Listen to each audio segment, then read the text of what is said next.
শালা আপনারা আপনারা কে?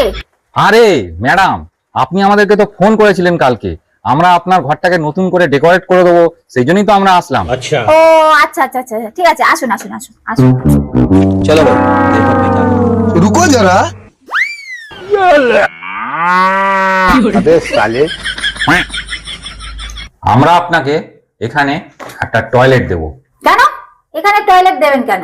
আরে ম্যাডাম, ধরুন আপনাদের বাড়ি কোনো গেস্ট আসলো, আর তার যদি কখনো টয়লেট পেয়ে যায়, তাহলে সে কোথায় যাবে? কোথায়? হ্যাঁ আচ্ছা আচ্ছা।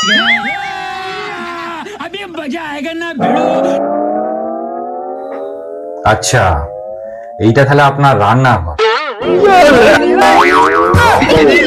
দেখুন, একটা টয়লেট আমরা এখানে দেবো। কেন? এটা তো আমার রান্নাঘর। ধরুন আপনার হাজবেন্ডের শ্বশুর বাড়ির থেকে আপনাদের বাড়ির লোক এসছে, মানে আপনার বাপের বাড়ির থেকে আপনাদের বাড়ির লোক এসছে, আর তখন যদি আপনার হাজবেন্ডের টয়লেট লেগে যায়, अबे साले তখন আপনার হাজবেন্ড কোথায় যাবে?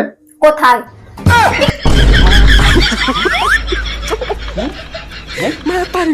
Follow me.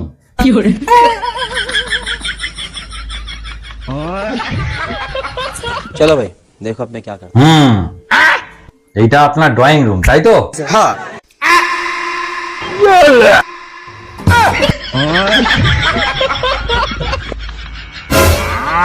Follow me. साले तू দেখুন, এই সোফাটা আপনার এখানে পুরো বেকার লাগছে। কেন? এই সোফাটা তো আমাদের বাড়ি অনেক দিন ধরে আছে, লোকজন এসে এই সোফাটাইতে বসে। এই সোফাটাকে সরিয়ে আমরা এখানে একটা টয়লেট দেব। এখানে কেন টয়লেট দেবেন? আরে ম্যাডাম, ধরুন আপনার কোনো বন্ধু বান্ধব এলো, ওরা তো এসে এখানেই বসবে, আর ধরুন যদি ওদের টয়লেট পেয়ে যায়, ওরা তো ঘরে গিয়ে টয়লেট করবে না, তখন ওরা কোথায় করবে? এখানে করবে।